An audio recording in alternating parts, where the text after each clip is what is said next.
Hello guys! Hello Pisces!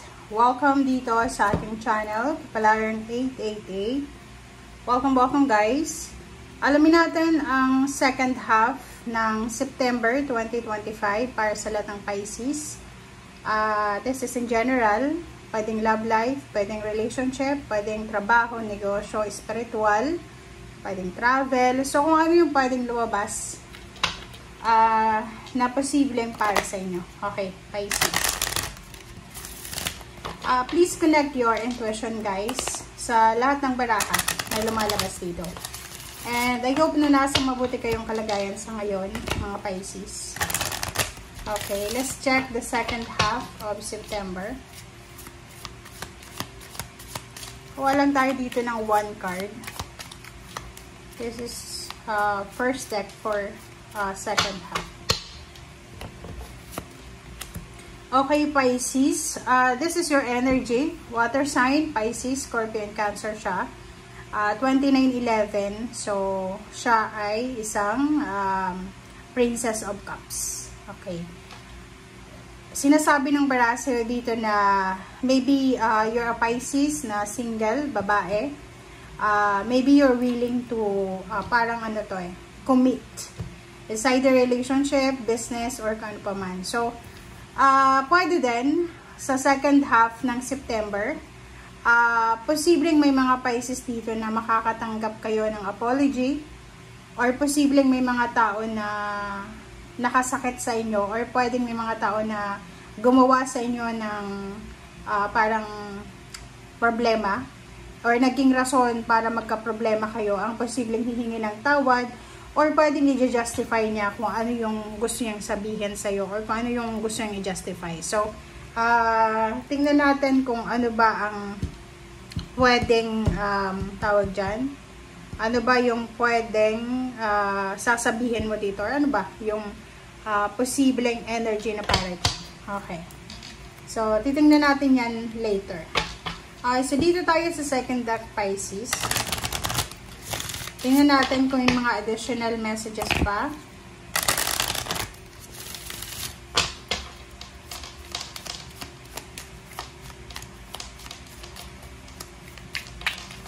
Oops, sorry.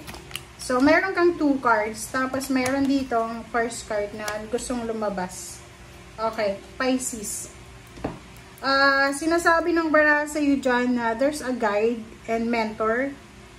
Yun. So, nakikita ko siya dito, maybe this person, okay, yung taong ito na posibleng gustong lumapit sa'yo, ay siya yung taong pinagkatiwalaan mo. It's either pinagkatiwalaan mo ng pagmamahal mo, ng tiwala sa pera, or kung ano pa man, maybe ano to, family members, or pwedeng friends, or sino ba siya, lovers. Kasi, ang barahang ito ay nagsasabi sa iyo, Pisces, na sobra-sobra yung ginawa niya sa iyo. So, hindi ko alam kung ano yung posibleng magiging outcome ng reading na to. So, tingnan natin. Homeland. Nakikita natin dito na may Pisces. This is the second half ng September. So, from September 16 to 30 siya. 15 days.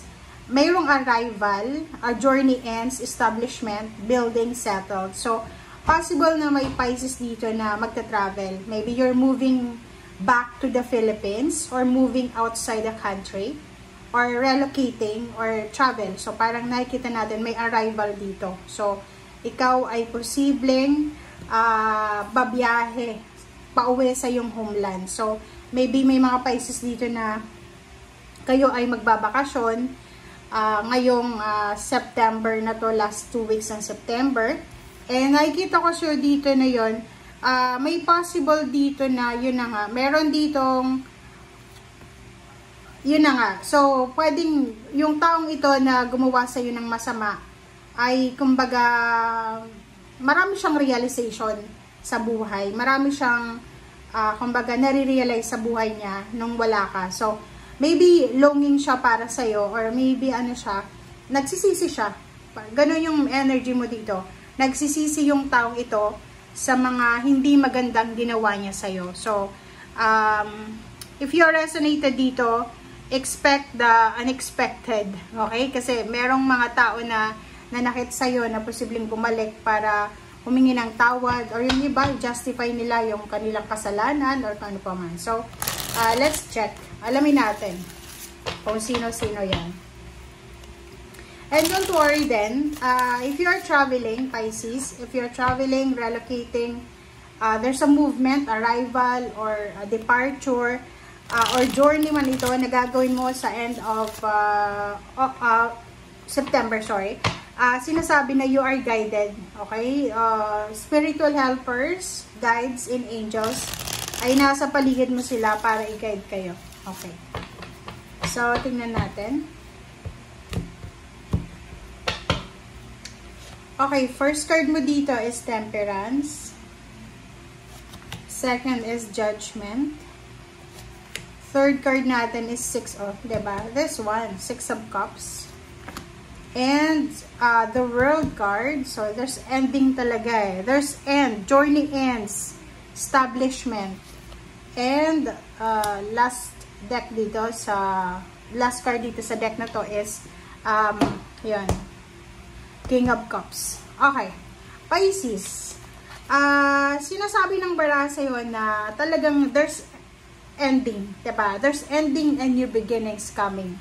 Kung makikita mo dito, sinasabi na arrival, journey ends, maybe tapos na yung pagta-travel mo, or maybe tapos na yung trabaho mo, retirement, or pwedeng nag-establish ka na eh, parang ganon.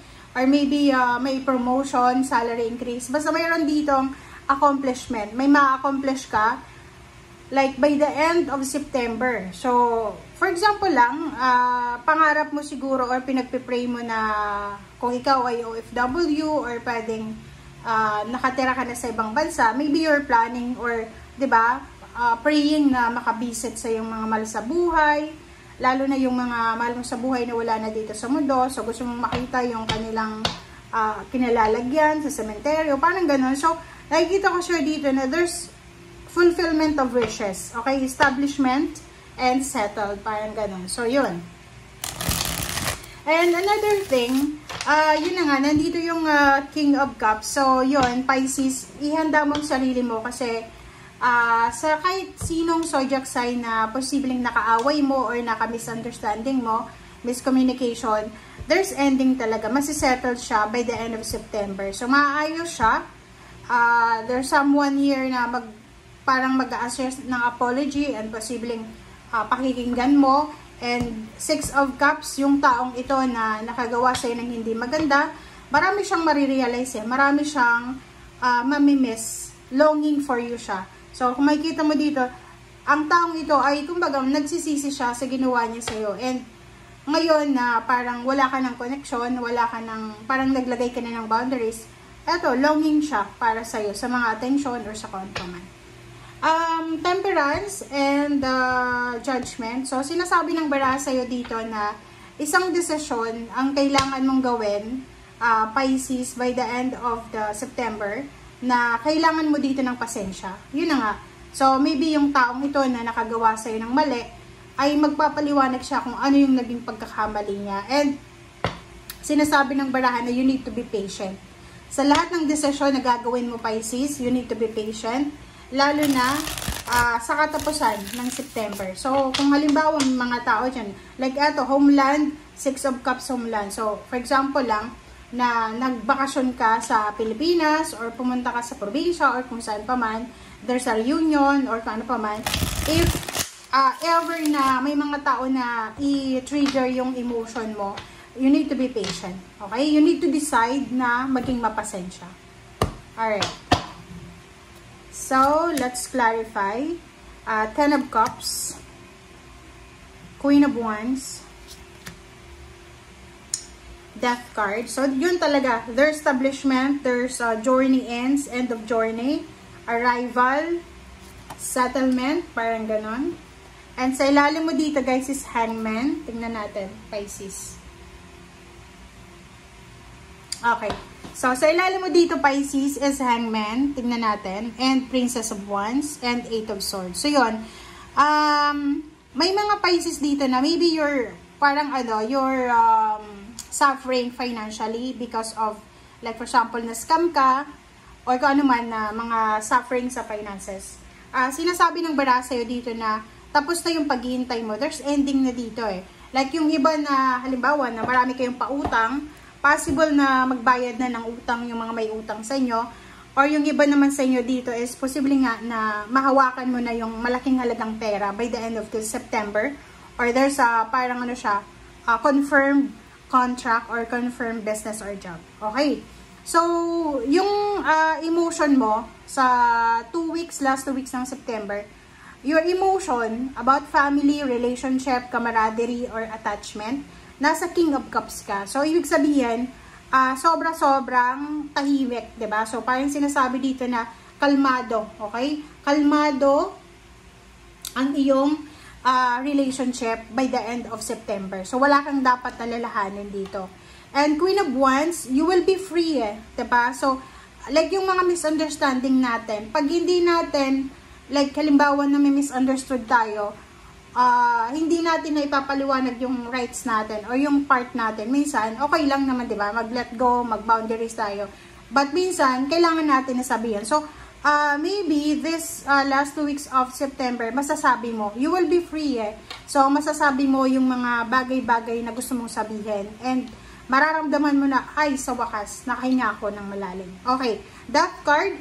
So, yun, this is 6 of Cups. So, sinasabi ng barahan na yun, if you're longing, like, especially yung mga OFW dito ay nakatira na sa ibang bansa na pinapangarap nyo na lang yung makauwi ng Pilipinas, makapagbakasyon, makapag-celebrate ng birthday, ng Christmas, ng New Year, or kung ano pa man, dito matutupad siya. So, kung ano man tong wini-wish mo, kung ano man tong namimiss mo, pagkain man yan, tao, sitwasyon, lugar, posibleng makukuha mo. There's a fulfillment of wishes here by the end of September.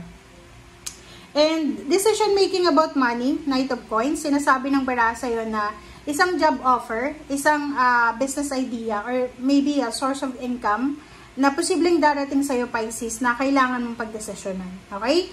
And the Sun, sinasabi ng bara sa'yo dito, sobrang happiness. Okay? You need to be patient ha, kasi yung mga triggers na yan, everyday naman may mga triggers tayo sa buhay, but ang barahan din na to, na the Sun and the Temperance, sinasabi ng barahan na the more na patient tayo, the more na maging mapasensya tayo, the more na magiging masaya tayo. The more na hindi tayo pumatol sa mga negative na tao, the more na hindi tayo balat sibuyas, or the more na hahayaan lang natin yung mga negativity and toxicity sa paligid natin, the more daw na magiging happy tayo. So, nakikita ko sir dito, financially, wala ka namang problema financially because pwedeng marami kang pera na nakatago sa bangko, or maybe marami kang hawak na pera, may business ka, may sarili kang bahay, may sasakyan, may kung ano man na meron ka. So, nakikita ko sir dito na wala kang, parang wala kang masyadong concern yung iba. But yung iba sa inyo dito, pwedeng concern nyo is emotion, like family, friends, parang ganun. But, sinasabi ng bara sa'yo, end of the day, diba? So, tatapusin ng September na masaya ka. Okay? Celebratory eh. There's so much to celebrate eh. So, nakikita ko sa'yo dito, isang Pisces na matutupad na yung wini-wish niya. It's either may bago kang cellphone, bago kang kotse, or pwedeng meron kang mga plano sa buhay dati na noon plano mo lang, na ngayon ay hawak mo na or meron ka na. So, the Sun is here. This is major happening. So, congratulations sa lahat ng mga Pisces na kung ano man tong isa-celebrate nyo by the end of September, going to October.